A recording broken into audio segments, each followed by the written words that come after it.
Well, if anyone's still here, hi. Ugh, swear this thing just can't just work. It just can't work. It just needs to like work. Just you start it and it works. No matter how many settings I change, no matter how much I work on this damn program, I cannot get the damn thing to just remember my settings. I had to do a full hard reset and somehow disable my webcam, and then it was fine. And this mic is still really loud. Like, calm down. And yes, there I am. Here I am. I am here. It is happening. Um, God, this is just like, very tired by this. My roommate and I were going over how kind of annoyed we are at the streaming programs that are out there and how they always seem to somehow get messed up regardless of what you try to do. I mean, I'm sure for people who do this professionally, there's probably a lot more that they can do. But I don't know. I consider myself to be relatively tech savvy, and I got nothing on this one. My camera is a bit of a bitch and a diva, apparently, because it can, I suppose. It decides whether it will work or not, depending on whether it's been used before in a different context or not. My microphone, I feel like every time I fix it, it gets broken again. Because like right now, I can tell you right now, I want to keep everything in like the green zone. It's an audio level thing. So there's like a large green zone, and then there's a little bit of yellow, which tells you you're getting kind of high, and then there's red. When you hit red, you're losing audio. That's when you end up getting things like feedback. And I'm hitting reds constantly, and I do not know how to fix it. I really don't get it. It's just way too sensitive, and I can't figure out why it is that way. I mean, yeah, I've done my best to try and make it sound fine as much as possible. I've put in a noise gate so that once it hits too high, it will cut off. But like, I just want it to work. I just want it to work. Oh. Oh well, okay. Anyway, how's everybody doing? Yeah, accidental ASMR. But the thing is that I can get full, like I can hit the reds by speaking completely normally this far away. Like I am a good foot and a half away from the microphone. It should not be picking me up this well this far away. I have no idea what changed. I have no idea what's done this. I just don't know what to do about it. Ugh. Anyway. Well, thank you, Lottie. Anyway, how's everybody doing? It's been a little while. It's definitely later than we expected we were going to be back on stream because I was in COVID isolation for a little while, and that was fun, if you can call whatever the hell happened then fun, because it was not. It was not fun. Don't get COVID. Just don't get COVID. Uh, I think that should kind of go without saying, but even if you're not symptomatic, kind of sucks. Um, the if you do end up getting positive for one reason or another, and you do not have one of these yet, I highly recommend getting yourself one of these little thingies. This is a oximeter, a pulse oximeter. It's those little things that they clip on your finger at the doctor's office, and they tell you how much of your blood is oxygenated. It gives you percentage. Anything lower than 95%, you have to start being concerned. When I was in isolation, this thing was my best friend. By best friend, I mean I was checking my oxygen levels every 10 minutes because I was terrified. Other pro tip that I can give you is if any one of your friends does end up testing positive, do not shower them with concern. I can certainly say that. I had to put out the second tweet, first tweet being like, looks like I might have gotten COVID. I'm doing all right now, but whatever I said the first time. And I got people popping into my inbox being like, I heard this fucks you up like permanently. And like a friend of mine was perfectly fine and then died immediately, 2 weeks afterward with no health conditions whatsoever. And I'm like, I don't need to hear these right now. Okay. Like it was a lot. It was a lot. I really had to call that out. I didn't think you would have to. I understand that people, yeah, right. I understand that it is scary. Um, but trust me when I say that if the person who has tested positive is doing all of the things like heavy isolating, making sure that they have a pulse oximeter to check their symptoms every day before they go to bed and when they wake up, at least, if they're doing all of these things, they're terrified. So, maybe don't make them more terrified. Didn't think this would be this is the thing. I mean, you got messed up by the algorithm. It didn't really like help you on that front, but I am glad I'm good now too, trust me. Even just having the option of going outside, even being able to go to the bathroom without wiping everything down afterward, the little things, being able to take a shower without a mask on, you take them for granted right now. I'm not gonna lie. Uh, just kind of like we all kind of took advantage, we took for granted that you go outside and see people, and then the pandemic hit, and now we're like, I don't even have the option to do that. It's a little more even just like, um, and at this point, I was taking for granted, oh yeah, I can go to the store or I can go for a walk around the block, and now it's like, no, I couldn't at all. And thank you, Elliot. Thank you very much. I'm very glad to be back. So it's been a lot, hasn't it? This has been a week. I mean, that was what was kind of frustrating about it too, is that I wasn't the only one in isolation, but because there's a difference between quarantine and isolation. And if you don't know, the difference that the CDC and at least the Mass Department of Public Health is making is that quarantine will be if you had potential exposure. It means your entire household has to kind of turn into a giant bubble. You're not meant to go outside, you're not meant to go out and get groceries. You're not meant to go, do things with other people generally, but you can still, within that bubble, interact with each other. I don't really know why, but then the next level is isolation. That's if you have a positive test yourself. Then you have to stay in your room if you live with other people. If you have a bathroom that you share, you have to wipe everything down constantly. It's better. That's where they say it's better off to have your own bathroom. Um, like it goes into a whole different thing. Isolation feels like something else.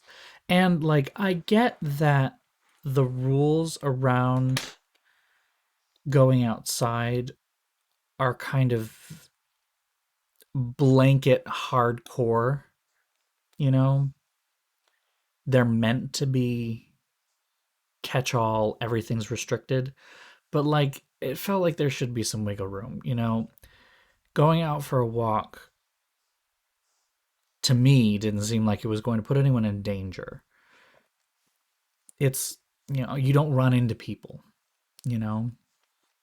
Versus, but I get though that even within one town or one city, there can be different areas, and you can't necessarily prescribe one thing or another. Like for a town of 15,000, you can't go do this, but that's not really a thing. Like some people might live out in a place where they won't run into people and therefore could go for a walk. Other people might live closer to downtown, and if they went out for a walk, they would run into people regardless. And you kind of have to craft a rule that covers out everyone. And the only way to do that safely is to say no one goes outside their property. Fair. So, um, anyway, I'm glad to be back. I'm glad to be here. This is nice. I'm glad that I took last week off. I'm not going to lie. Kind of needed a little bit of extra time to kind of settle back in. It's good. Not that I look any better for it, as you can see. Kind of in a transitory period, mostly because I do not feel safe going anywhere, um, including the hairdresser. So this is a bit of a mess. You can probably kind of see if I move my head over here. Yeah, you can see this weird like bump that's going on over here. This is a lot, and I don't like it. Um, so my hair is getting kind of extra poofy. I'm not really sure what to do about it, to be honest. And then I don't actually know what I'm going to do with my hair in general. I don't know if I'm going to leave it long, because right now this is like pretty long. Oof. And wet because I took a shower and I have a brush somewhere around here. I feel like I like it sometimes and I don't like it other times. Ow. Ow. And this is one of the reasons why, because ow. It's always pulling. And it's very wet. But yeah, it's definitely like full on chin length here, which is a lot. And then I don't know what I'm going to do with my facial hair. I got no fucking clue. I have decided to try letting it grow out until the end of the month to see how I like it. But the process is torture. It feels like a bunch of tiny little bugs are crawling across my face at all times. And I kind of hate that a lot. If the itchiness goes away, that's one thing. But if the feeling of bugs crawling across my face does not go away, we are going to have problems. So, I mean, that's the thing. If it looks good, I might keep it around as long as I can stand it.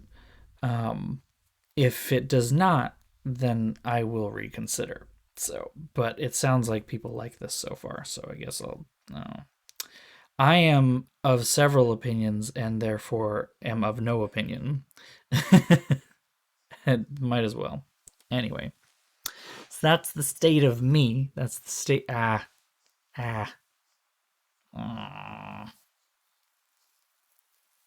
Damn it! Now it's set it off. um. Oh, I know it's my decision. That's not necessarily what I'm asking. I know, no, I'm trying really hard not to. God damn, it's hard. Oh. So this is really just this is I get that it's a my face my decision kind of thing, but at the same time I'm taking other opinions into account because I am undecided. And the undecided thing is why I am taking other opinions into account. So just get a dog cone for me. Don't touch the beard. Don't touch it. Just let it grow. It's fine. Shut up and just don't touch it. Anyway, so this stream is going to be a little different. This stream we're going to start not by games, but we're going to talk about the games that we've played on the stream. I've got myself a little list here written on very festive stationery because it was what I found at the time that I came up with the idea of writing down all of the games right then and there. This was something that I kind of had kicking around my head for a little bit.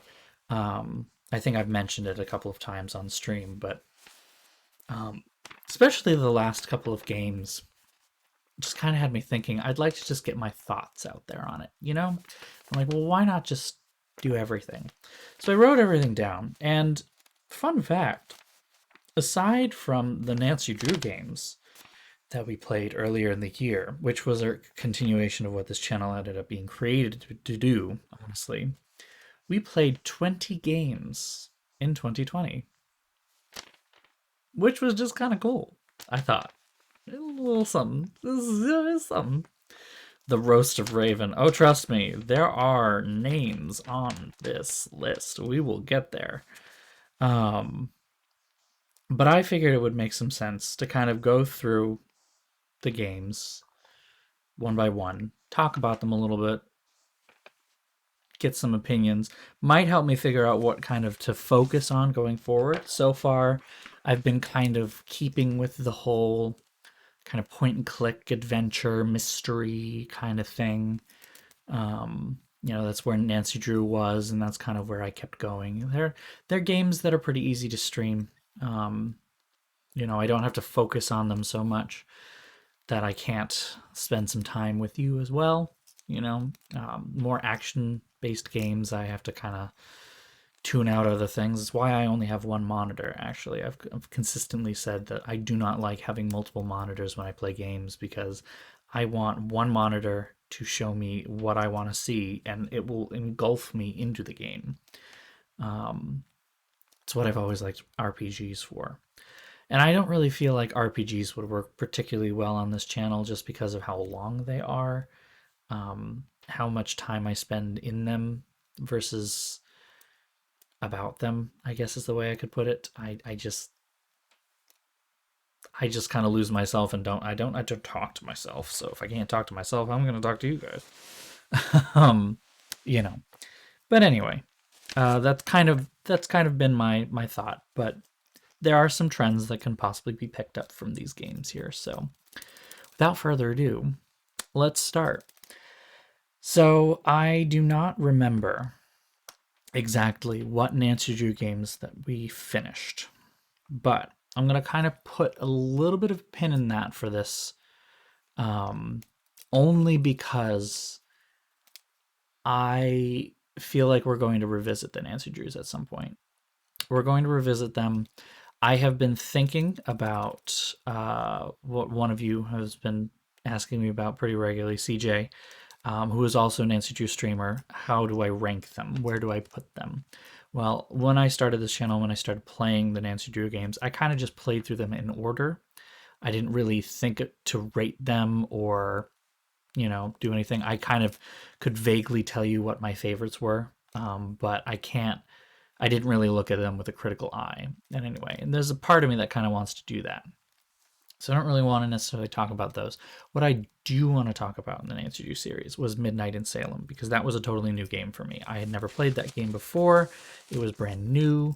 Um, and having brought a lot of you on this channel with me with Nancy Drew, it was a totally different experience from a lot of Nancy Drews. I think my thoughts about Midnight in Salem have not necessarily changed. I think it was a little disappointing, but a promising disappointing, if that makes sense. Um, there was stuff there. They could have done more with what they had. I really liked the way that they approached social justice. That was really good. I really like how they approached it and how they approached the concept of social justice for ancient sins, essentially, using the backdrop of the Salem witch trials to say there are a lot of people that this hurt. How do we possibly rectify the issues of all of the people that this hurt? And it kind of scales, there's so many things, but what was made clear in the game and what is very true in real life was that you can't just do nothing. You can't either ignore it and pretend that it doesn't exist, and you also cannot just look at it, say this is too much, and walk away. You can't do that. So I mean, we'll see exactly what they do. I can say that most of my disappointment with the game comes in from a lot of how it was made, and how it was made really showed. The Her Interactive has always been a very insular studio. They worked within themselves. They made their own engine. They had their own people working on their own engine and their own art assets and everything like that. And they had their own formula. And everything worked really well. And it is still kind of bizarre to me why they decided to change, especially since, you know, I think the thing that really threw me off was that when they announced they were going to be moving to a new engine, I had kind of thought that it would continue in the realm of keeping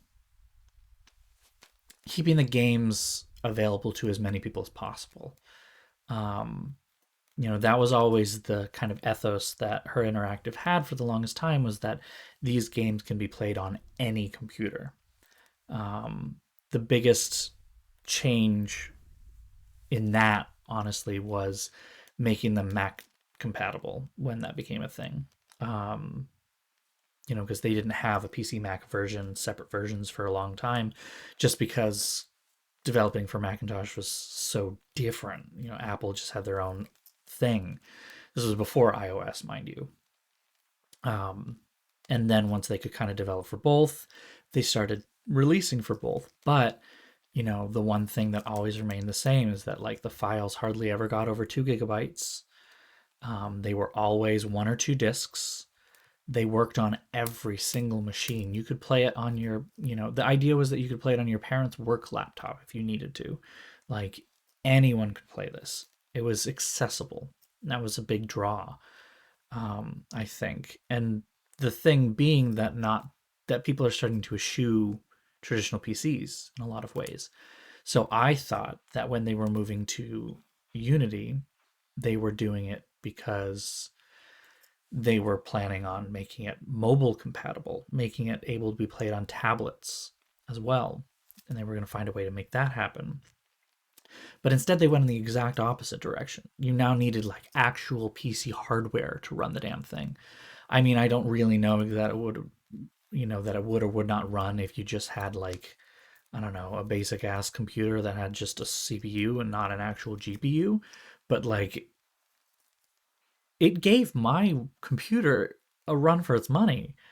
Like, I have an RTX 2080 in this thing, and I mean, at the time I had no, at the time I had a Ryzen 3000. Like, this is not a small time computer. I've dumped thousands of dollars into this thing, and it was heating up everything in there. I mean, it wasn't struggling. It wasn't like, it was falling, my computer was falling apart and the game was stuttering or anything like that, but it definitely was making my computer work, which, like, you can't play that on your mom's work laptop anymore. You kind of have to have an actual computer to play it now. It was an odd decision. And yeah, in some levels, it did feel a bit like change for change's sake. They outsourced a lot of the development to studios in Europe, at least one that I know of, which was just a very odd decision, but it was because they were hemorrhaging staff. They were hemorrhaging staff because they were pushing this change, and they changed so quickly with no support. So that those are the things that I really hope do change, because otherwise I don't see Her Interactive lasting, at least not in the same way that it has for years. Um, and I don't know what would happen to the Nancy Drew series after that point. I don't know that it would be taken up by another studio, and I don't know if it were to be taken up by another studio, whether it would be anything like what it was. I think back to the James Bond game series, for instance. James Bond, though, being very different from Her Interactive and Nancy Drew, obviously. um, James Bond was a property that was bounced around by a bunch of studios. There were James Bond games for the SNES, there were James Bond games for the Nintendo 64, obviously the big one being GoldenEye. And GoldenEye coming out was, a huge deal, obviously. Um, but after Rare and GoldenEye, it kind of turned over a little bit. Rare tried a couple of other games, they fell apart. Nobody really liked them, so they pulled the license for James Bond from Rare and gave it to EA Games. Then EA Games had their run of James Bond games, which were amazing. You had Agent Under Fire, you had Nightfire, both very, very good first person games. They went into third person with Everything or Nothing. And I I feel like people don't like Everything or Nothing, and I'm not sure why. And then after that, they actually went ahead and pulled back Sean Connery, um, and they pulled back Sean Connery, and they did a kind of amped up retelling of From Russia with Love that was bizarre and incredibly fun. I don't remember if they had another game after that. I don't remember. I know they had some other game that was like villains based. Was like they called it GoldenEye something or other. It was not anything to do with GoldenEye though. It was basically like, what if a bunch of Bond villains fought each other, and it was this weird thing, and you played as like not Bond, and therefore no one really liked it. And I think it was after that that they pulled the license from EA and then gave the license to Activision. Now, Activision took the James Bond license and just decided to run it into the ground. They basically just created a couple of clones of Call of Duty, which were boring and not fun. Like, they didn't have any James Bond to them. This was at the same time as Casino Royale, and the new Bonds that were coming out before Skyfall.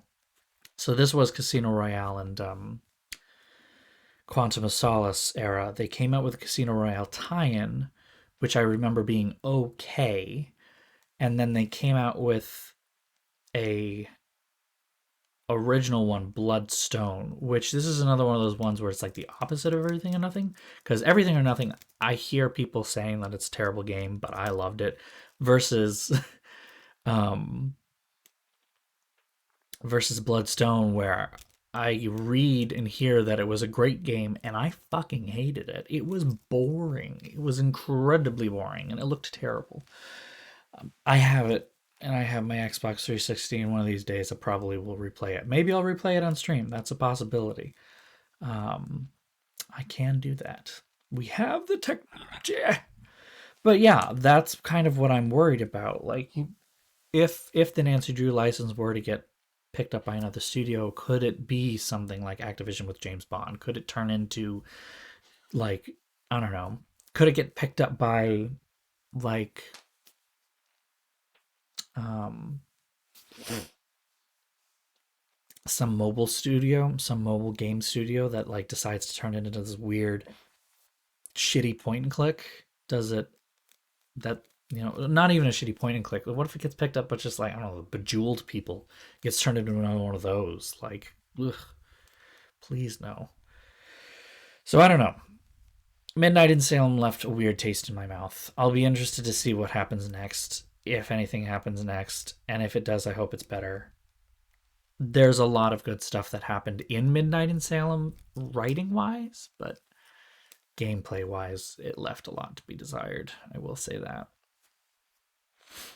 Anyway, I mean, yeah, pay to play. That's exactly what I'm worried about. Pay to play Nancy Drew. No. So yeah, that was the only thing that I wanted to say about Nancy Drew stuff. But there we are. Next we played the Sexy Brutale, which I was very excited to play when we started. I had been told about the Sexy Brutale for a while by my roommate, who told me that I might enjoy it. I bought it, sat in my library for a long time. I'm kind of glad that that was the game that I decided to come back out of Nancy Drew on, because it was totally different. Really fucking dark. Really fucking dark. Did not expect it to be nearly as dark as it was. Like, I know it was a game about everyone dying at like a specific time in a specific way, and you have to like save everyone by going back in time over and over and over again. But like, it got psychological real fast. It got dark real fast. Like, oof. And then it just, it was weird. It was weird. I don't know how spoilery I should be with this. Should I be spoilery? Um, like, just the psychology of it kind of took me by surprise. Like, the art style and the psychology didn't really work together. The soundtrack was kind of fun. Um, Loud but fun. Um, it was definitely one of those weird games where like, that people are getting murdered, but you didn't know how brutally they would be murdered. Like, and then you watch it and you're like, oh god, okay, yeah, no, okay, sure. In some cases, they weren't murdered. There was the one girl who hanged herself, and there was like no warning at all. Um, the warning, I guess, wasn't even necessarily that she would hang herself because we found her body. It was walking into the room, and it's like, bam, there she is. And I'm like, oh, oh, oh, okay, okay. But like, then you get to the end of the game, you find out none of that actually happened and it was all in this guy's head. And that you've been playing this character that's also a mental manifestation of this character who something something this character like it got deep, it got dark. Shit, fuck. I mean, yeah, Blacksad title screen, same kind of thing. Like you boot it up and you're just like, oh, that's a body. Probably could have put in a little bit of a warning somewhere. I mean, like murder is one thing, suicide is another. Like, anyway, those are my thoughts on Sexy Brutale. Like, really enjoyable game. I really enjoyed the puzzle aspect of it, and I really enjoyed that. You know, you kind of had to go back in time over and over again. I really kind of like those time loop games to some level. While I say that, I refer to, of course, Ocarina of Time. No, not that one. Sorry, Majora's Mask. That's the one I mean. I'm referring to Majora's Mask, and having never actually finished Majora's Mask, I got like this close. I just never finished the damn thing. And the moon, I know, right?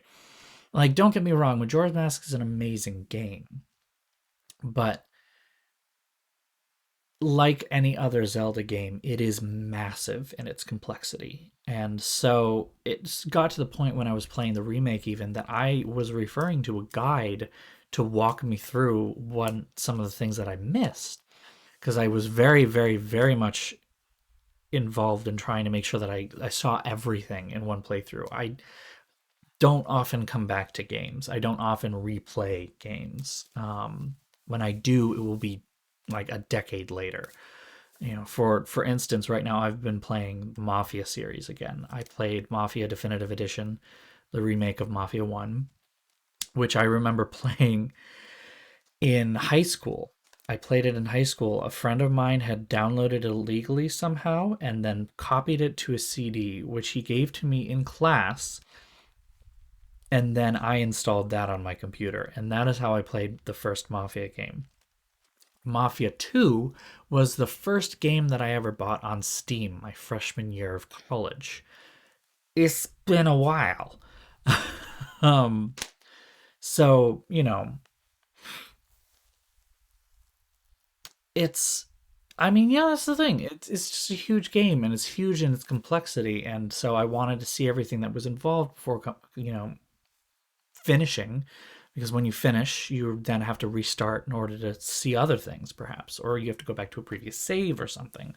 Which once I see the end, my brain just kind of checks out and is like, "Oh yeah, no, you finished the book. It's done." But with Sexy Brutale, it felt somewhat similar. There were some parts of it that really did feel like this was too big for me to handle.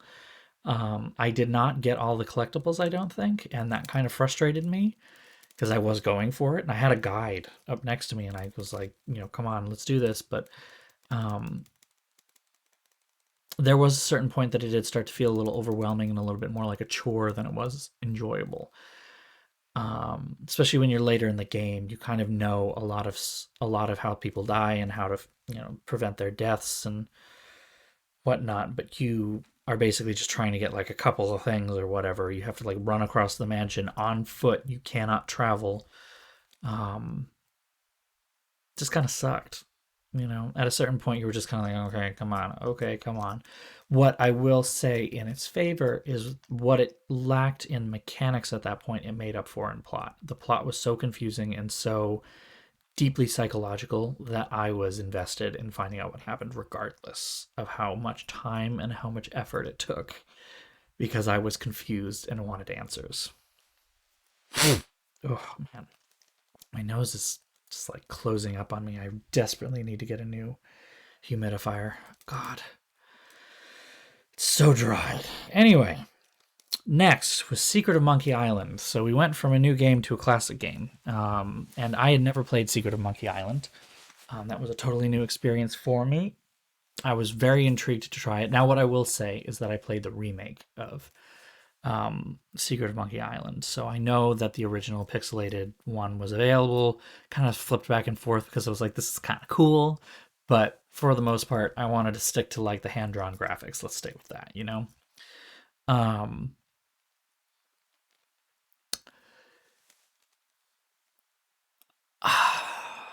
I was a little let down. I'm not gonna lie. Secret of Monkey Island is one of those games that, at least in terms of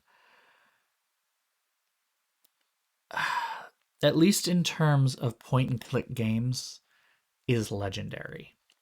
It is regularly referred to as like one of the granddaddies of point and click adventure genre, and it is held up as a paragon of the point and click adventure genre. It's got kind of a tongue in cheek story that has some really weird twists and turns when it comes to gameplay and what you're supposed to combine with other things to make things work. A little bit of moon logic, basically. And it was developed by one of two big companies, you know, one being LucasArts and the other one being Rose Arts, I think. Rose something.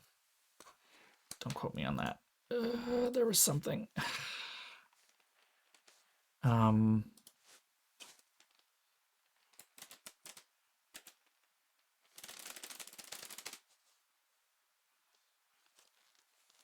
um,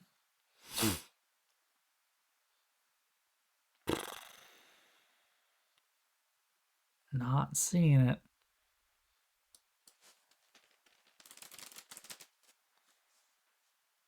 Point and click adventure games.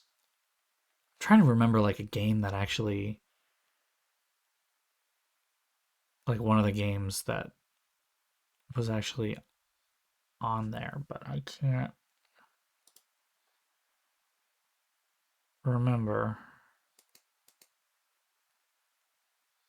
There were two big companies.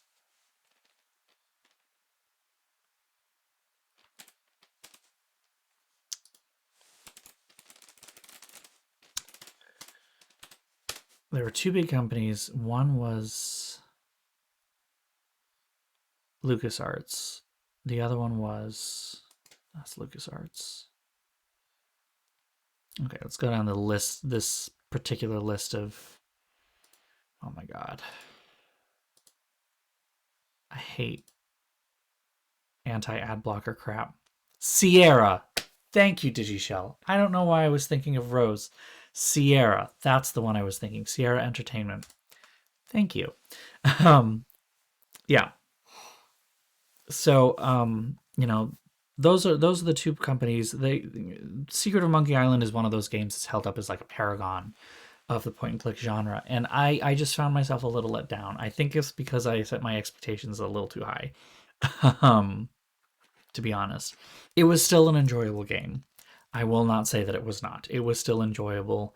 It was perfectly tongue in cheek. It was a little moon logic-y, but not too moon logic-y. And some of the moon logic that it did employ was actually just hilarious. You know, it was like finding an actual red herring, you know, to show to the troll, which turned out to be one of the developers of the game. You know, the bar that you start out in being the scum bar, being a CUMM, which is the engine that all of these games were built on.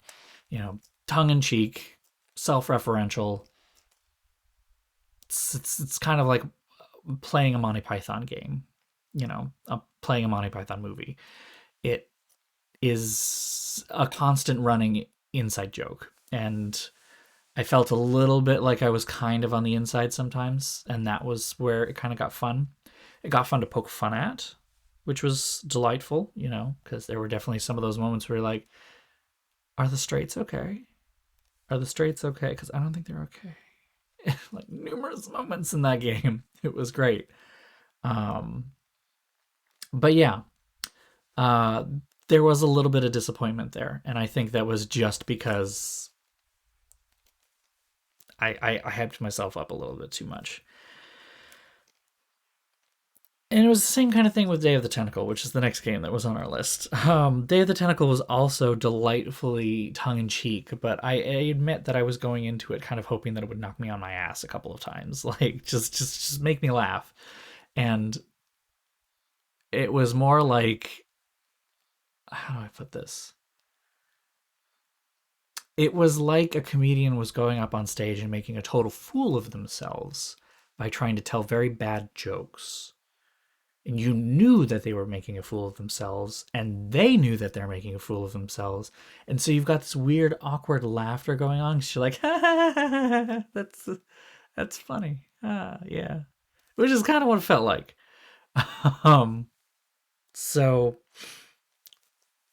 it was still good. It was still good. There were definitely a couple of moments in both Monkey Island and Day of the Tentacle that I had to look up and answer.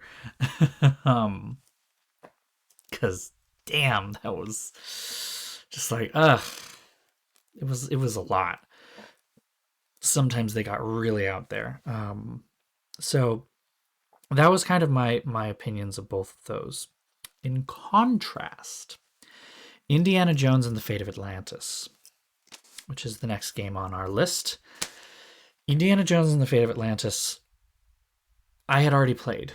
Full disclosure. I think I've already said that back then, but saying it again for those who maybe didn't watch at that time. But I had already played Indiana Jones and the Fate of Atlantis. I had the 2000 something or other Indiana Jones game that was released on the Wii. Fun fact, they just announced that Bethesda Softworks is going to be publishing a new Indiana Jones game done by Machine Games, who did Wolfenstein, the new Wolfenstein games. So I am very excited. That being said, it is being produced by Toddward, so it may just become another Skyrim. We'll see. I doubt it, though, to be honest. Anyway, Indiana Jones: The Fate of Atlantis also is one of those paragon games of point-and-click adventurism.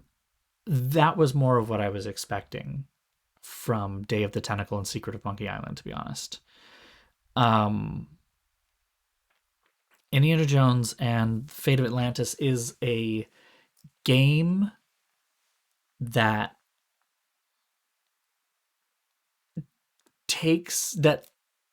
doesn't take itself seriously. It's just like the movies, honestly. Like it takes itself seriously, but it's not serious, But it knows it's not. You know what I'm trying to say, though, right? Like there's tongue-in-cheek humor, there's like a little bit of slapstick humor every once in a while, but like for the most part, it is telling a story, and everything is slave to that story. Whereas Day of the Tentacle and Secret of Monkey Island, there were definitely a couple moments where I was like, "There's no story anymore. It's just gags. Like it's just making a joke for joke's sake." Which I don't know. I appreciated it more from the Indiana Jones perspective than I did the other two. So coming back to it, it was almost a little bit more of a refresher on that front. There were some moments like Day of the Tentacle and Secret of Monkey Island, though, that I had to pull up a guide because I was like, I can't come up with it. I don't know what the answer is. How the hell do we do this? And when I read the answer from Day of the Tentacle and Secret of Monkey Island, there were some times when I read the answer, I was like, yeah, I wouldn't have thought of that. I'm going to be honest. That wouldn't have even come to mind. With Indiana Jones: Fate of Atlantis, it was either blindingly obvious and I was just stupid, or I think an even worse sin than having a moon logic that you don't even think you would ever think of is having something that takes way more work than it's worth. Like the answer to this puzzle that you have only just come up to is way back at the beginning of the level, and you have to trek through all of these screens to go there, look at this like pixel on screen, and that one pixel will tell you exactly how to solve the thing that's another 5 minutes of screens away. So that was frustrating. So, moving on again to Emerald City Confidential.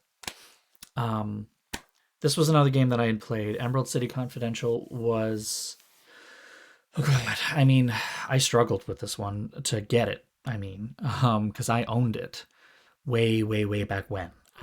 I purchased it through a service that hardly exists anymore, and I actually ended up even contacting the developer of the game, Wadjet Eye Games, the lead developer, the guy that owns the studio, like, or runs the studio, and he still makes games. They still make games, but this was one of their earlier games. They had made this as a they made this on contract, so he did not have the rights and therefore could not just like give me a copy.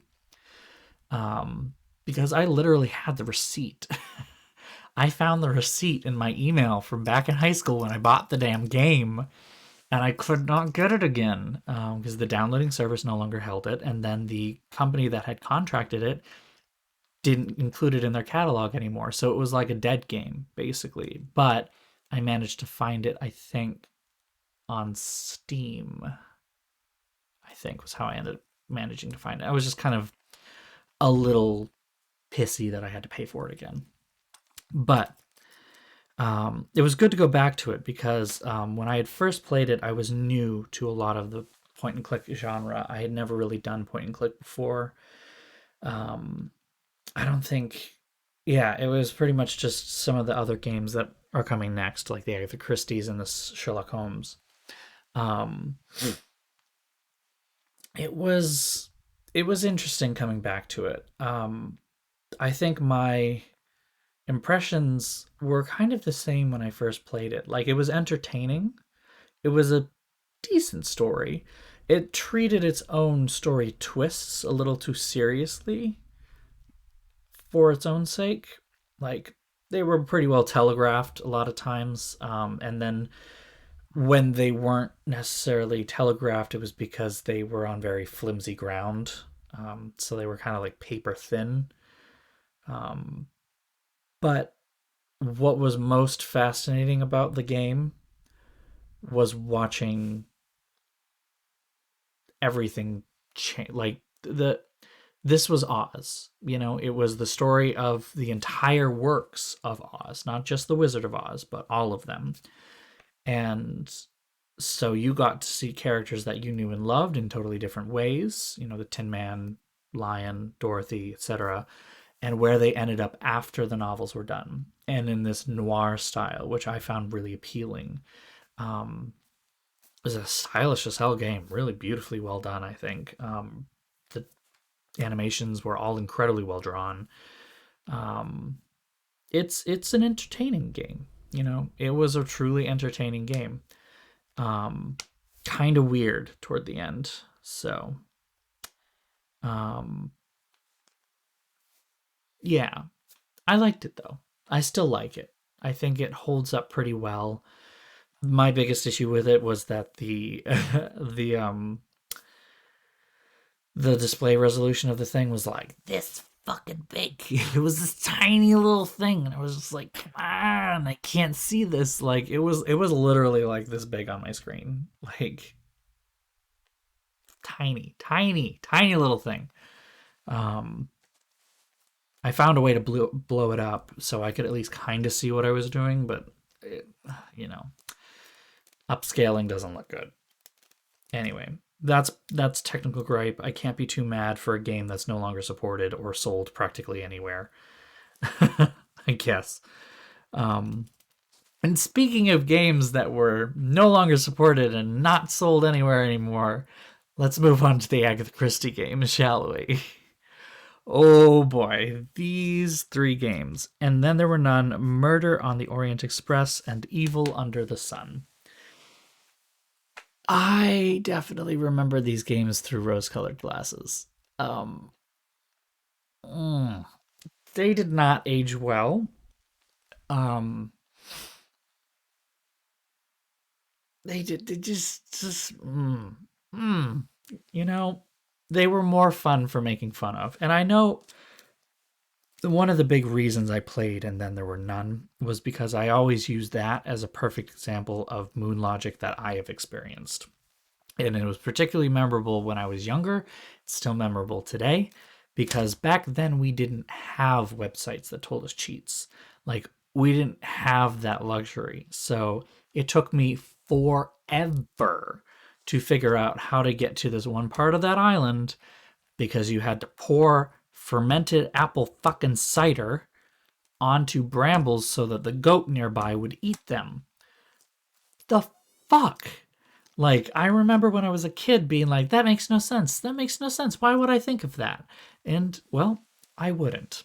Still don't. The only reason I remember it is because I remember having to deal with it. And the way they changed the endings. Oh, it almost hurt. Like, and then there were none. The ending where she like falls off the balcony and happens to fall into the noose. Come the fuck on. Like, really? And then we shoehorn the love plot in there. Like, I understand making an extra character. I understand making a character that you have to play because. And then there were none as a story in which everyone dies. And so you need to have a game. You need to have a character who can solve this mystery. But like they added so many unnecessary elements. They threw in Nazis for no reason. Like there was no reason to have the Nazis in there. So they threw in Nazis for no reason. So they had this whole Nazi subplot that they were just like bizarre. Then they had like the whole British naval intelligence underground cavern system thing, which also, what the fuck? There were just a whole lot of weird. I won't even call them red herrings. They were just weird. There was no reason for them to exist.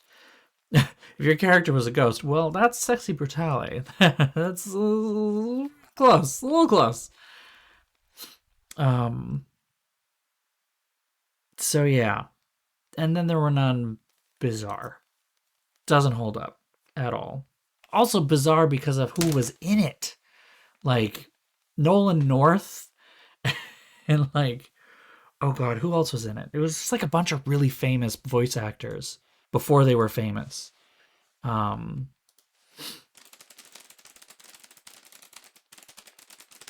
else was in this?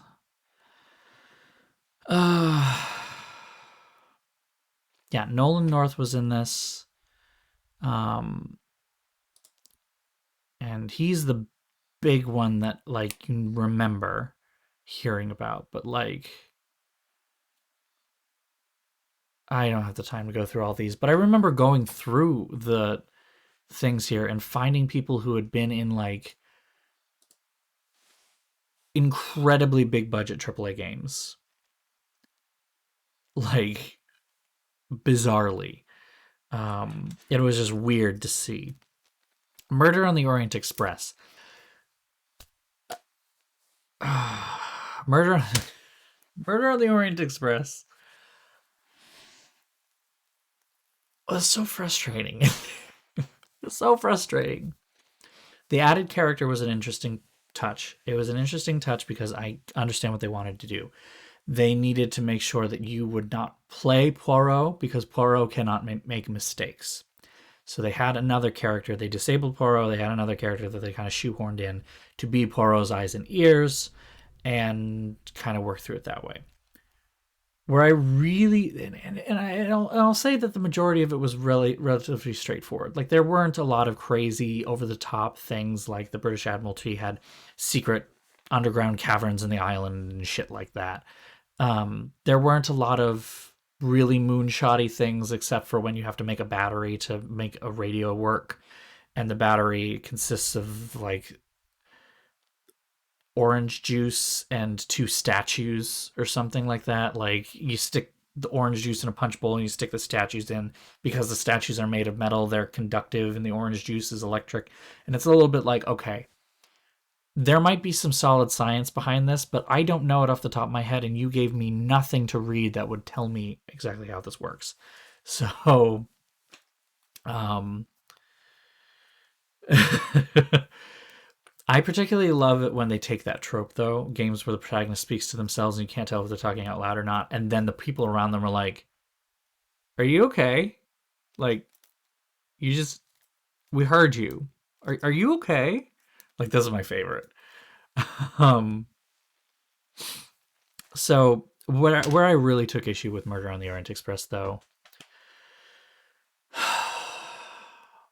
was the ending. They changed the ending. They changed the ending because they wanted to make it different. They changed the ending because they didn't want it to be the same as the book, as the movie. Like, I get it. You don't want to reiterate the same exact story that's been told a million times and everybody knows the ending of. This ain't it, Chief. You don't fuck with perfection. There's a reason why Murder on the Orient Express is Agatha Christie's most famous story, because it is mystery perfection.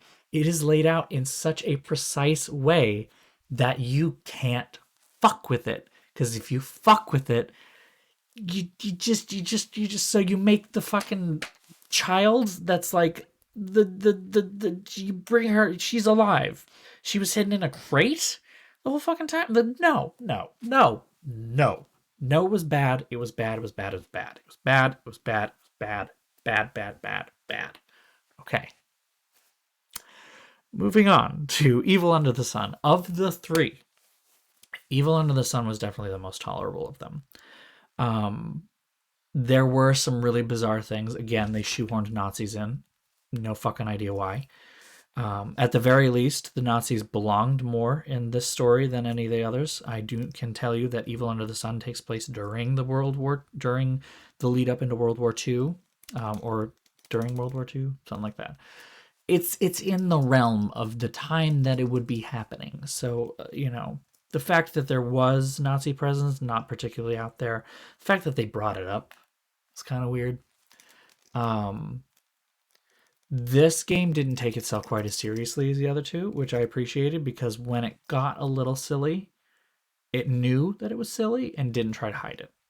Like, crap, I don't remember the names. Like the Scottish woman who was just like, "Isn't that right, Oakley? Yes, Oakley." Like, oh, she's not Scottish. I think she's North Country, but still, like, I mean, yeah, they are definitely showing up in places where they should not be, but like, it just, it was weird. Um, I really did appreciate that they kept the subplots that were in the original, like the drug running, smuggling ring thing, because that was there. That is actually part of the movie. That is actually part of the book. Um, so on the whole, it was very faithful, and I liked how they got around the whole Poirot doesn't make mistakes thing a lot better, because it was in the middle of the Blitz, and it's basically Poirot and Hastings sitting across the table from each other, and Poirot is the DM, and Hastings is role playing as Poirot. Fucking brilliant. Good. Yes, that is how you do it. So, of the three, Evil Under the Sun definitely takes my vote. Was it good on a critical level? It was okay. It was okay. I enjoyed it. I enjoyed playing it again. Um, I think the thing that bothers me the most actually was the whole ghost bit, because there was the ghost bit, and you as Poirot saw the ghost, and that's never explained, and that's not in the book. But like, the ghost exists to lead you to a secret passage, which then helps you solve the mystery. So like, it was just a weird way of showing you it. Bizarre. What comes to mind with these three, and especially Evil Under the Sun most, was that I had to, again, jump through hoops to get this damn thing here. I had to order it from, like, a Goodwill in Canada, basically. It's not even really a Goodwill. I think it was just, like, someone who does, like, eBay garage sales, more or less. And I ordered it from Canada. It was, like, a 3-pack of the 3 games, but the 3-pack of the 3 games was shipped. First of all, the CD struggled to work. And the 3-pack of games, Evil Under the Sun was the one that was broken. It didn't ship with all of the cutscenes included, so kind of had to go to some not so legal places, gray area, to get that one to work. It was very odd to me when it would suddenly fade to black and then immediately fade back from black and then talk about something that I know should have been seen but was not. So I remember we worked really hard on that for like an entire stream. We got pretty far into the game and then I was like, wait, something's wrong. Then spent a while trying to get it to trying to fix it, and just I had to do some serious sleuthing to make that thing work. So anywho, then we took a left turn into first-person action games when we played No One Lives Forever 1 and No One Lives Forever 2. Now, No One Lives Forever 2 was a game that I had played when I was younger. I have the disc somewhere in this room. Immensely fun game. I loved it when I played it back then. I still love it now, and I loved playing it. I think I just got a little too Margaret Thatcher. No, I didn't get a little too Margaret Thatcher. I got a little too Gillian Anderson as Margaret Thatcher. It was one of my favorite games. I enjoyed it immensely then, and I enjoyed it immensely now. As I have said before, fuck Margaret Thatcher. Anyway, moving on. So No One Lives Forever 2. I know, my hair just inflates. My hair inflates, and then out of the Thatcher fro, a little Reagan pops out and starts talking about ketchup in Star Wars. And not talking about AIDS. Anyway, No One Lives Forever 2. Just immensely fun. Incredibly tongue-in-cheek. I wish that it had worked properly. I can never get the damn thing to work quite right. So it was a little too easy because, like, all the enemies were just, I don't know, it was a little too easy. There was just something wrong with the game. I don't know if it was because I was playing on a modern hardware, and it's not made for that. And the patches that I had downloaded to try and fix this did not work very well. So that one I wish just on a technical level could be supported, but No One Lives Forever 1 and 2 are, famous examples of stuck in copyright limbo, sadly. No One Lives Forever 1, not as fun as 2 for a couple of reasons. Number one, way too fucking hard. Way too fucking hard. It was just bizarrely difficult. It was a game where they obviously intended to do things and didn't have time to implement them, but they kept them in anyway. So like the stealth sections where you're supposed to be stealthy, but you can't be, like, you don't really have stealth mechanics. So they didn't have the time to build those in, so they just kind of let you try and you will fail, basically. And then it just wasn't as fun in like a entertainment sense. Like it just wasn't as fun. I don't know. Nolf 2 was definitely the superior game in my opinion. I think they're both solid games. But Nolf 1 is showing its age. Nolf 2 could be pretty easily overhauled into something a little more modern. Pretty easily. Rolled a nat 1. God, it was even worse than that sometimes. It's like somehow a 0 appeared on the dice. On a dice that doesn't have a 0 on it, there's a 0 now. And you found it because you have to retry this exact section 5 fucking times before you figure out how to get past this one person. And then you cannot be seen again because you have to do all of that all over again. And you basically got lucky that one time. And that one time, yeah, seriously, -4 dex mod. And then you rolled a natural 1. That's what it felt like. God. So yeah, then we gave the old games a little bit of a break because that was literally like 1, 2, 3, 4, 5, 6, 7, 8, 9 classic games in a row that I had to like reconfigure everything from the ground up in order to get my machine to even run them on a basic level. So then we took a left turn back out of that into Draugen, if you guys remember Draugen. Now, you want to talk about a game that piqued my interest and had me wanting more. Draugen is it. That was an amazing game that kept me constantly guessing what the fuck is going to happen next. I should have known what was going to happen. Ragnar Tornquist is notorious for what he does. And this was a Tornquist game, no doubt about it. Like, I knew what I was getting into, having played the Secret World for a really long time. I don't know exactly. And just the world building and the, I don't know how else to say, just the latent will they won't they mystery element of it just carry right over. And it was excellent. And it was an excellent deep dive into psychology and trauma and processing trauma and the things that people do to process their trauma. It was excellently done. Excellently done. I kind of take some issue with other people having claimed that it had Lovecraftian influences because it didn't feel Lovecraftian at all. I was expecting it to be. And they definitely had some hints of like esoteric, unknowable horror in there. You know, what's in the mine?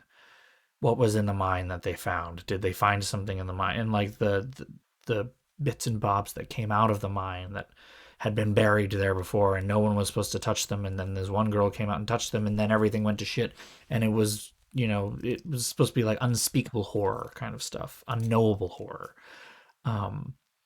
But it wasn't. That wasn't what the game was. And I took some issue with other people describing it to me as Lovecraftian because it was not Lovecraftian horror. It was purely psychological. It was purely in the brain. And Lovecraft is not psychological. Lovecraft is racist.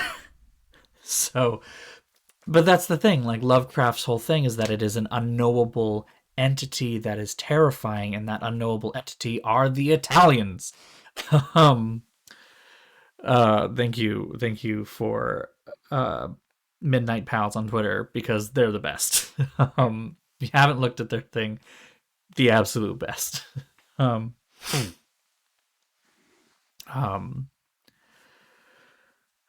Just it was so good. It was a really good game. I really did enjoy it. I loved the psychological horror depictions that they had. I loved the remote isolation that the game gave you. And I loved the storytelling. It was perfectly paced. Like, when that angel thing showed up, I literally was like, the fuck is going on? And then that's when I was like, okay, there's something deeper than this. There's some, you know, cosmic horror. Absolutely. There's this weird angel thing, and it's like Doctor Who episode. And then the companion that you traveled with, turns out she's not actually your friend or your niece or whatever. She's in your brain.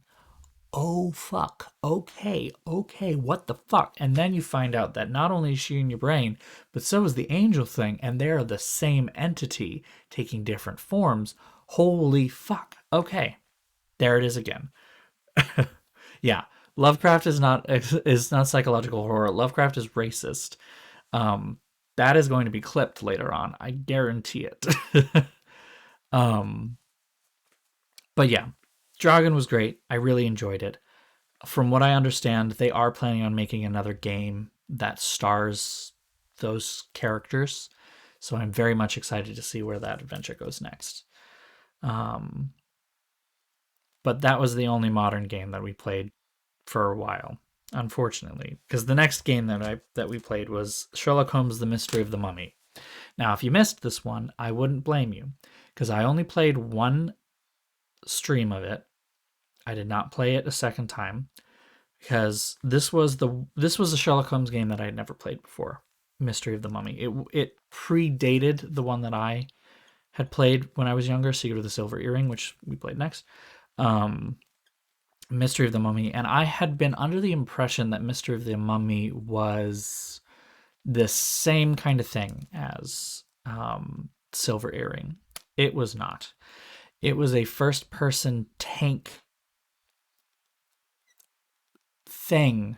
I don't even know what to describe it. Like, I fucking hated it. I fucking hated every part of it. The controls sucked. There was no plot whatsoever. You were literally just thrown into like a mystery house and be like, go figure it out. But then there was like fire and explosions and people kept dying, but you never met people, so it didn't really matter to you at all. It was just fucking bizarre. Like, you weren't solving a mystery, you were solving puzzles, and then there was another puzzle that you would solve, and then there was another puzzle that you would solve. Like, it was bad. It was bad. So I'm gonna leave it there. That was bad. So then next was the Silver Earring. Wow, you did miss a lot. I'm not gonna lie. If you're just coming back for Silver Earring, you had missed quite a few streams. I have them all saved. One of these days, I may actually get around to finally updating my YouTube channel, but it's been like 2 years now, so I wouldn't hold my breath. So yeah, Sherlock Holmes' Secret of the Silver Earring. Much better game. Much more interesting. Bizarre. Oh, don't apologize. Don't apologize at all. Yeah, 2020 was totally a thing. If you needed to take time, you absolutely needed to take time. Not gonna blame anybody for tuning out of me for a while. That's totally understandable. So Silver Earring. If there was ever a game that, if there was ever a story that wanted to make Sherlock Holmes and Watson seem more gay, I have yet to find it. Except for fan fiction. Except for fan fiction. It's my roommate. Like, Watson was simping so hard for Sherlock the whole time. He just wanted to fuck him so badly. It was so obvious. Like, oh my god. There were some really bizarre moments in there though. It was an odd game. But yeah, sneaking past the dog. That was the other part that I was going to bring up. Like, this was another excellent example of like, I don't understand how this works. Why? It was a weird game, but it was still enjoyable. And I really liked, the one thing that I really did like about it was the deduction. You would go through a whole level, you would collect all this evidence, and then you would have a 10-question quiz at the end where you literally had to like give a more or less yes or no answer, or you had to like give you had to give a proper, answer to a question that helped solve the case. And not only did you have to give the answer, but you have to give the evidence that supports your answer. And that was good. That made me feel like I was actually solving a case, like I was actually trying to solve a mystery. It wasn't just puzzle after puzzle after puzzle. It wasn't just, collect all this stuff and then the solution will present itself. It literally was, who is the murderer? You'll find out who the murderer was regardless, because this was, still an early thousands game. It didn't have enough space to create a bajillion endings where there were different, possibilities where whatever you said, but it felt deductive. It felt like you were actually doing it. And yeah, kind of like Tangle Tower. We will get to that, trust me. I'm holding on to that one. So yeah, Silver Earring was pretty good. Then we had the Irony Curtain from Matryoshka with Love. This Irony Curtain from Matryoshka with Love was not just a love letter to point-and-click games as far as I was concerned. It was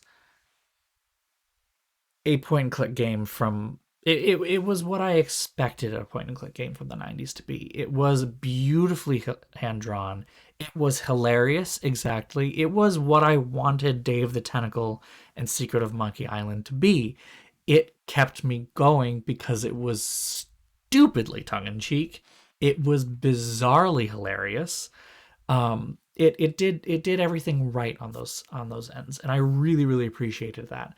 What I didn't like was that it just lost its steam toward the end. It just got bizarre the exposition toward the end, especially when they were like, "All right, your parents were blah, blah, blah, blah, blah, blah, and you were adopted your whole life," blah blah blah, and it's like, okay, we couldn't have shown any of this instead of telling. It's the whole thing of show not tell. That's my only gripe about it, was that the story kind of lost some steam toward the end, but it was really hilarious. It was good timing too. It was good timing that I decided to pick that game because that was election week. Um, we had all had plenty of politics, but might as well include some weird ass kick down of authoritarianism, which we got. I will say that the political message of the game was a little wishy-washy for my tastes. I would have been a little more firm with it, but it is what it is, I guess. It was still a very good game. I really did enjoy it. And then we made the mistake of playing the Raven.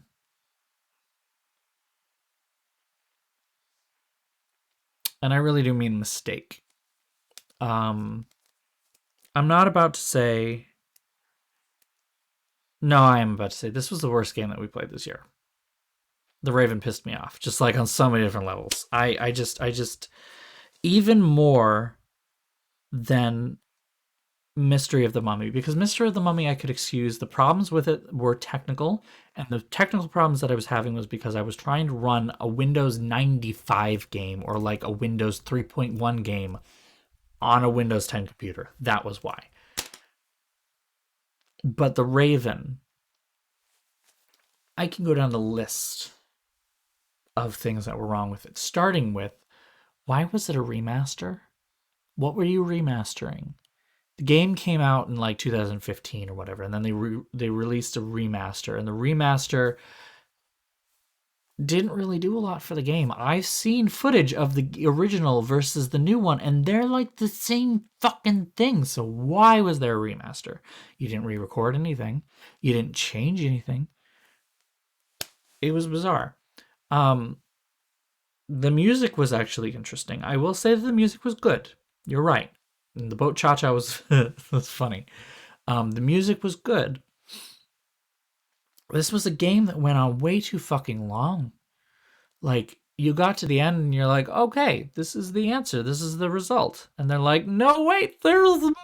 And I'm like, the fuck do I care at this point? Let me end this. End my suffering, please.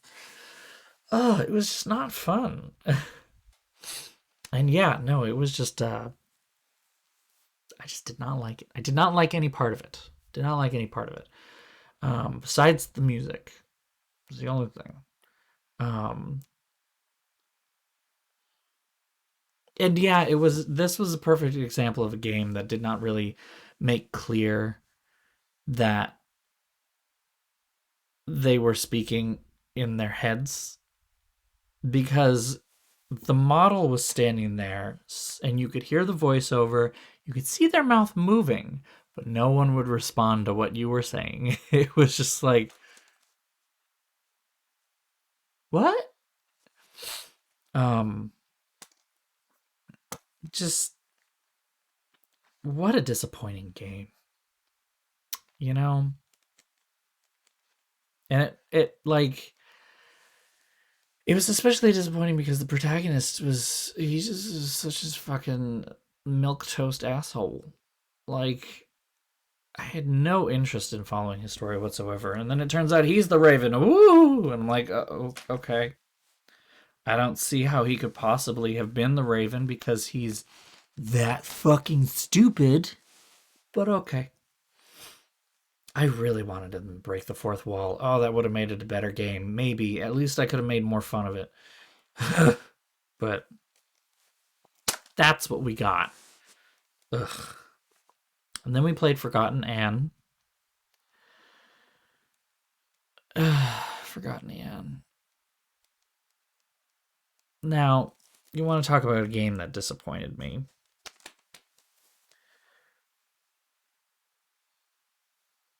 It's like, like, yeah. It's you, Mitch McConnell, 50 years ago. Ugh. No, it's me right here.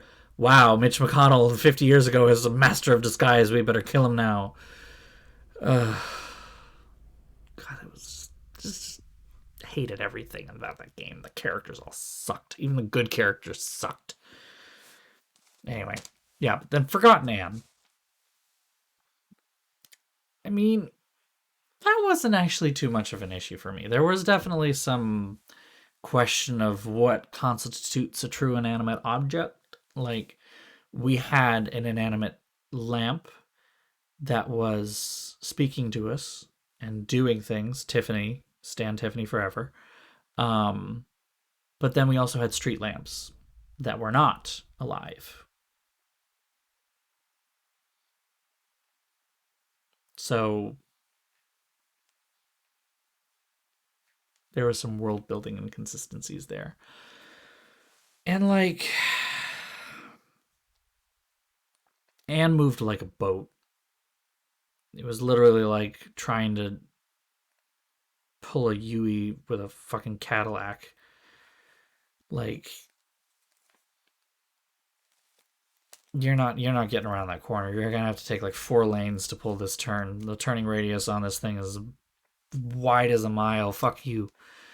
And that's kind of what it felt like to drive Anne around. I really was concerned and just weirded out by them introducing the whole like jump flight mechanic thing and then immediately taking it away like within minutes and then never touching it again. It was like, what's the point of teaching me how to use this if you're just going to not let me use this?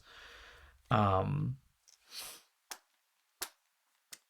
then the story, like, it hardly explained anything. And when it did try to explain things, it explained it in such a ham-fisted way. And then just like unnecessarily depressing. Like this, yeah, exactly. The self-sacrificial bullshit. Like, this was a game about resisting authoritarianism. And the lesson that they gave is that if you resist, you will die. And you might make things better for later. But you're gonna die. First and foremost. Like, no hope for you. You don't get to see that better world at all. But you have to do it for your friends. Who will. After you're dead. Or you could just kill them all.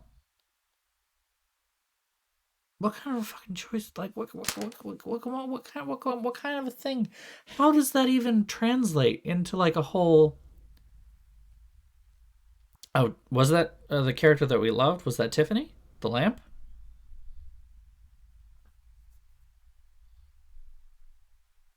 Yes, Tiffany. So no, what ended up happening to Tiffany is she ended up getting tours. She was fine. Yeah, she was totally fine. So we stand Tiffany. Tiffany forever. Best part of the game, hands down. Just yeah, that game was just yeah, kill your friends and start the fuck over. Exactly. Yeah. It's just it it was bad. It was bad. It was bad. But then we came out of the woods and we came to Return of the Obra Dinn, which was so fucking weird in all the best ways because this game had everything. Shit was totally fucking wild. Obra Dinn had everything. This place has everything. Because it had crab people, except not really. They were mermaids, but they were like shrimp mermaids that shot spines out of their stomachs that looked kind of like nipples, but they weren't nipples. And then there were shells and there were a bunch of different brutal murders and deaths, and there was a kraken, and then there was, but it was brilliantly done. It was brilliantly shown, and it was all like so minimalistic. Oh, and then there was the guy that died while shitting, and the monkey. Can't forget the monkey. Like, there was so much about this game, and it was so much fun cracking with the cannon. Ah, I forgot about that. He just took it and was just like, bam. All right, okay, bam. Did you like hearing the shit over and over again? Did you enjoy hearing this man lose all of his bowels and then be crushed while continuing to lose his bowels? Well, you're just gonna keep hearing it over and over again because you gotta keep going back to that scene. It's one of the most important ones. They knew what they were doing. It was just such a good game. It was such a good game. I really thoroughly enjoyed every part of that. It was so bizarre and like kind of going back to Silver Earring when it made you feel like you were actually deducting something. Like the way that they did all of that, like just caught me in the best way. Like you have all of these options, you have all of this available to you. What are you going to do with it? What are you going to do with it? And you're right, Ragnarok. Like, these were questions that I had at the end, and I still have those questions. Now, what's frustrating to me on those questions is that I were given almost no context. And that's the only way that I can put any level of ding on this game, was that there's no context given, there's no preface, no follow up, there's not going to be another game. Like, it's standalone as is, and there's going to be no more behind it. So, hello, Elraz. Thank you for coming. We're just up to Return of the Obra Dinn and my recap of 2020. So there's been quite a lot of discussion so far. But we're at the good part. So this is where I get to gush about how much I love gaming after the last couple of games that we played. And yeah, no, honestly, I think that like a prequel would answer so many questions. And I question, though, at a certain point whether answering those questions would actually help anything, though, whether it would actually make it a better game, whether it would ruin some of the mystery behind it. Like, I think the idea was that the shells are supposed to be this mysterious thing, but why are they so important? How did the Formosan royals actually get them in the first place? Why were they leaving with them? You know, why were they in England with them? It's never made a lot of sense, and it's a little confusing. So, um, yeah, I don't know. Like, on the one hand, I want the answers. On the other hand, I don't know if the answers will actually help me at all. But moving on. Then we played Detective Grimoire, and I will talk first about the Detective Grimoire Flash game, which was a journey. Was very tired of hearing the same three voice noises of like the giggling and the grunting and the everything. But it was okay. You know, it definitely was. I can see the base that the Detective Grimoire Flash game made so that Detective Grimoire Secret of the Swamp could have been made. Yeah, the moaning. uh, uh, uh, uh, You having a good time there, buddy? Is it good for you too? You doing all right? Do I need to go slower? Like, ugh, was the thing. But then Detective Grimoire Secret of the Swamp. That was a fun game. That was a really fun game. It had just the right amount of weird, cryptid-like mystery going on that I really enjoyed. It was a great fusion of like, this is a murder founded in reality, but wait, it's a little bit here. And it had me sitting there thinking the whole time, like, this has to be a dream. This can't be real. Like, there is just a little bit off, that was enough to make me question reality the whole time.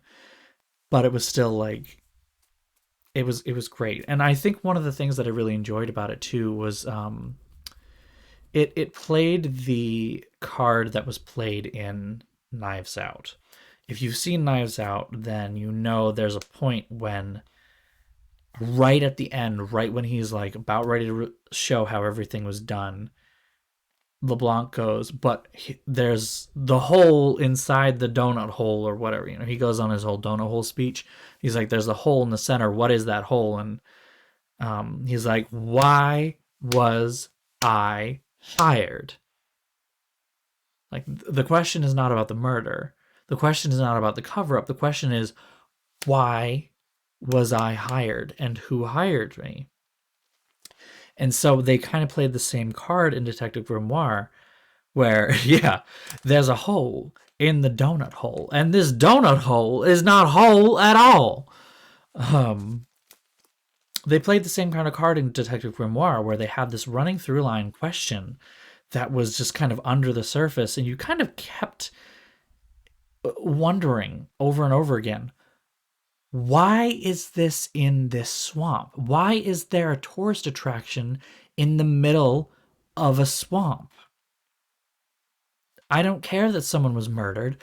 I don't care that this was happening. I don't care if it was a bog monster. Why does this exist? And that was what ended up being the crux of the issue, and that was what was interesting about it. Then we move on to Tangle Tower. Somebody once told me the world was gonna roll me. God, no. Am I gonna get a copyright strike for that? Probably not. But then we get to Tangle Tower. Um, Tangle Tower. Tangle Tower has to be my favorite game that I played on this stream this whole year. Maybe one of my favorite games that I played this whole year. Period. Probably, actually. Tangle Tower has changed my life. I will not lie. I'm legitimately saying this. I literally, after playing Tangle Tower, went from going to sleep while playing little tap tap puzzle games, listening to Enya, to going to sleep while playing little tap tap puzzle games while listening to the Tangle Tower soundtrack. That is how much I loved the music of this. Anyway, um, so the music was amazing. That was number one. God, it was amazing.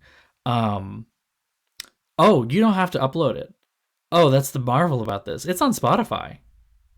The Tangle Tower original soundtrack is all on Spotify.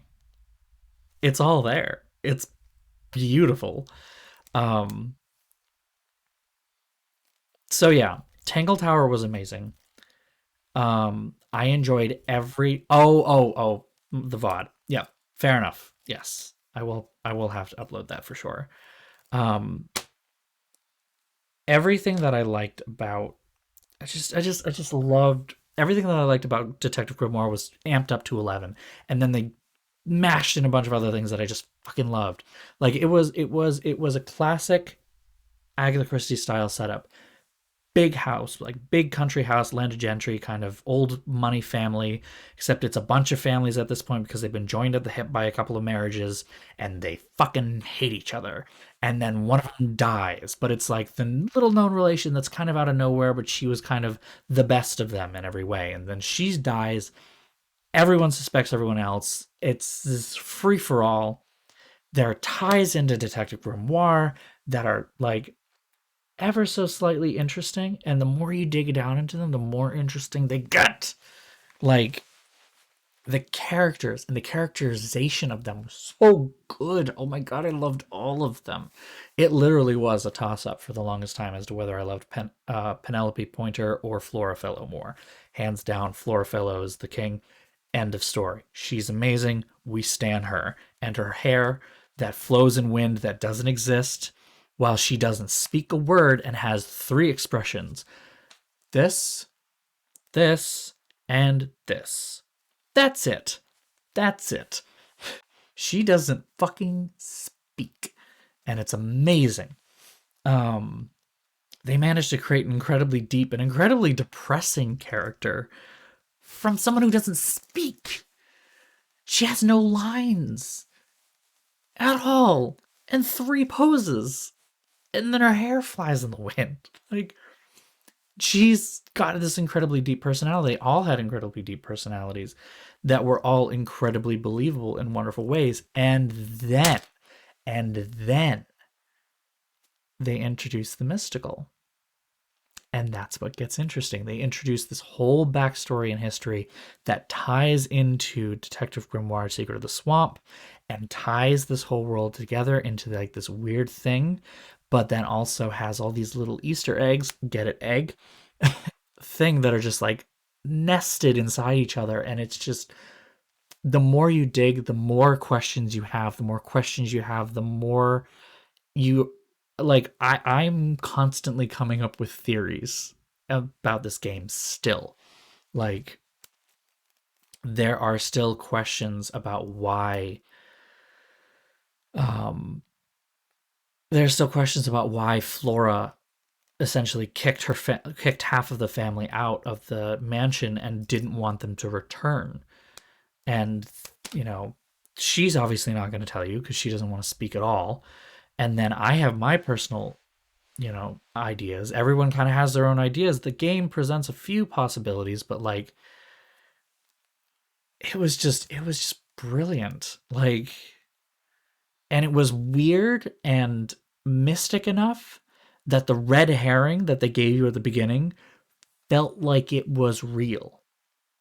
Like, I was honestly convinced for the first half of that game that the red herring was real. I don't want to give it away. Like, this, I really hesitate to give this game away because it was so good, and I can recommend highly, if you weren't here to watch it, to go and play it. Even if you were here to watch it, go play it because it's just fun. And I want another game by them so badly in the same universe with the same kind of deep connected tissue. Like, yes, God, yes, please. I love that. Like, it was so good, so good. The one thing, the one flaw that I found in the whole game was actually in the soundtrack. And the one flaw of the soundtrack is that it doesn't do anything to help the plot. The characterization of all the characters in the soundtrack is excellent. I love that they used a whole bunch of very interesting different instruments. Like, in Florafello's theme, at one point, you end up getting like slide whistles along with Mongolian throat singing and along with gamelan, like with standard Western orchestral. In Poppy Pointer's theme, there's a whole part of it that feels incredibly like it reminds me just of the Man from Uncle soundtrack, honestly. Like, it's got this shredding guitar in there that just feels retro somehow, but isn't. Um like, and the toy piano, like, fucking brilliant. Excellently done soundtrack. However, a truly wonderful and excellent soundtrack takes what are called leitmotifs and modifies them. Now, a leitmotif is essentially a musical idea, an idea fix, that represents something. It can represent a whole bunch of different things. It can represent a concept, an idea, a person, a place, a plot point, something like that. Um, this kind of comes back to Richard Wagner, who was a flaming Nazi, but wrote a lot of really famous operas. If you haven't heard him before, you probably have heard Ride of the Valkyries at least once or twice. Um, he wrote those, and he is the essentially the progenitor of modern film score and soundtrack scoring. So the idea being that there's a leitmotif that represents different things. This game was obviously moving toward having kind of a theme, a leitmotif for every character. The leitmotif, however, is generally a smaller piece of music. It's literally a musical idea, like a couple of notes. Great ways to look at this are to look at the Star Wars movies and John Williams' soundtrack to those. Um, like, there's actually a really excellent video breaking down the genius of Star Wars soundtracks and how kind of perfectly interlaid they are by a YouTuber called Sideways. I'm gonna go ahead and pull that up because I want to pass that on to people. Also, an excellent, excellent YouTube channel. I highly recommend them on lots of levels. Um, uh,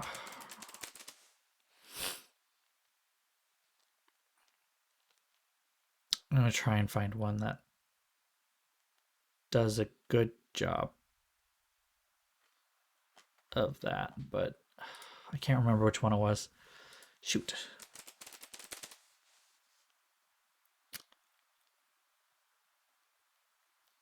I don't know. Okay, maybe I'm not going to link because I don't know which one it was. Um, but yeah, I can link the channel at least. So there, that one. Anyway, um, so like, um, a great example, probably more better to go with the newer trilogy. Um, ba da da da da da dum, da da da da da da dum. That's kind of the leitmotif of Ray, right? Um, whereas I can't remember what the leitmotif for um, I can't quite remember what the leitmotif for fucking Adam Driver's character Kylo Ren. There it is. Um, Kylo Ren's theme is kind of like this dark thing. I can't remember what it is off the top of my head, but it nests incredibly well with the Imperial March. Um, so it's meant to fit well with another thing, but toward the end, it develops.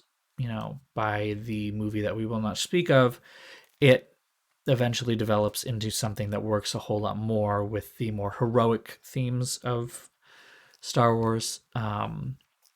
So the idea being that there is a small snippet of a musical idea that represents a person and just develops into something different. It develops and changes over time and as the character changes. And as Ragnarok pointed out, I do wish the theme of one particular character worked with another theme that would have, on retrospect, made it obvious what was going on, but in the moment might have been missed. That is the one and only thing that I can say against it. But I can't hold too much against it. I really can't. um, and I will not say any more without spoiling it, because if I do say any more, I will spoil it. So that is where I will leave it. What I can say on a personal level, what Tangle Tower felt like, and this sounds like it's a lot to say, but it kind of felt this way. If you've been playing games for a while, if you've been playing games as long as I have, for instance, there comes a time when you start feeling a little stale. Games don't have the same pull that they used to. I mean, I used to be able to sink hours upon hours into games. I used to sit down and bang out, an entire day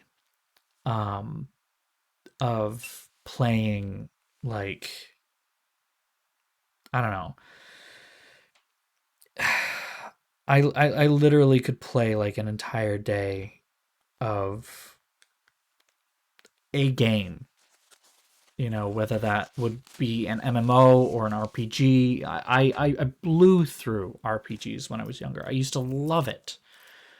And I would just completely immerse myself. And, whether it's because I'm getting older and I have less time, for these kinds of things, or whether it's because I just am getting a little more jaded.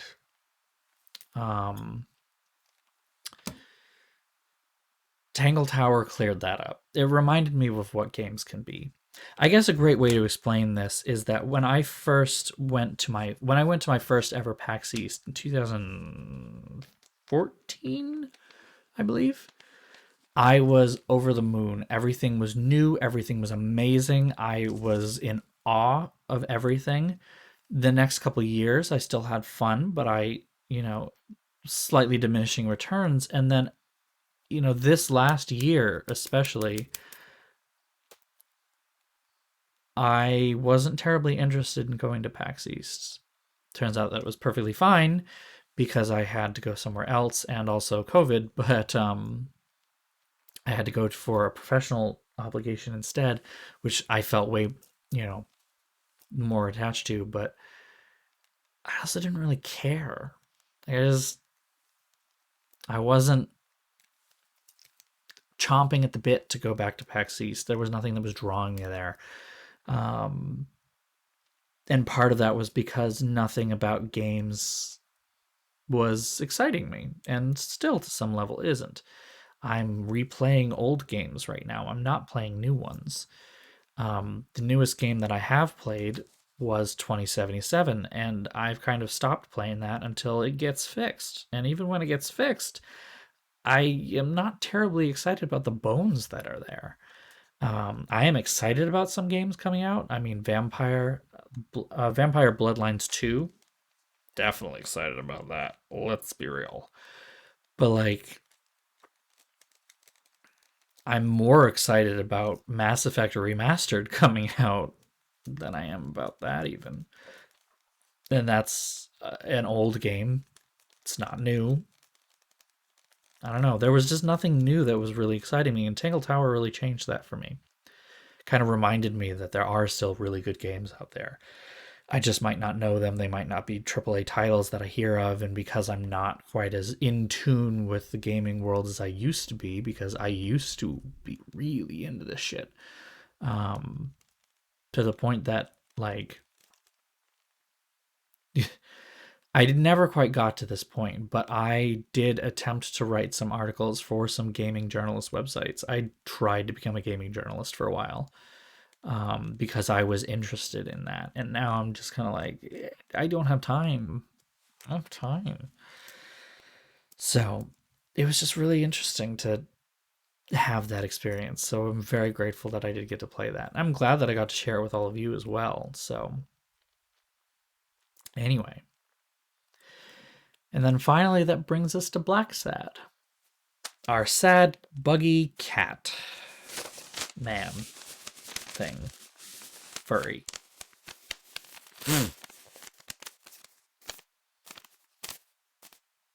Jury's still out. I guess that's what we'll say. It's a tugboat. Less like a tugboat and more like a ocean liner. A cargo ship? I don't know. Really fucking hard to turn around. Really just really weird controls. Yeah, this is a bizarre game.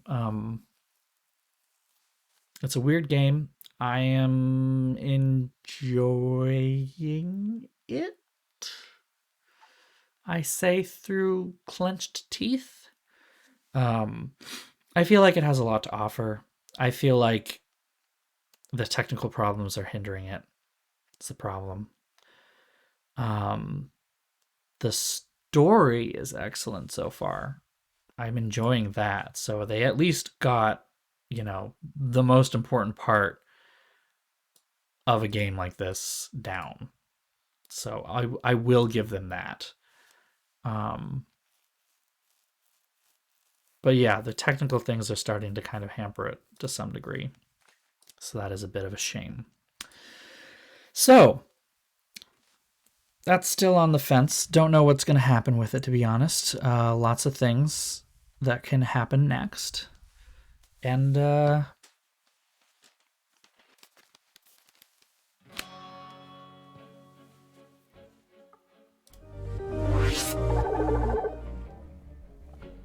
I guess we'll find out what those things are. Aha, bad transition. Ooh, that's loud for me. There we go. I will not be able to play this very long, unfortunately. It is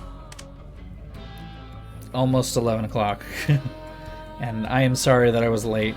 My lateness cannot be excused, unfortunately, because the lateness was because I wanted to watch an episode of Poirot today.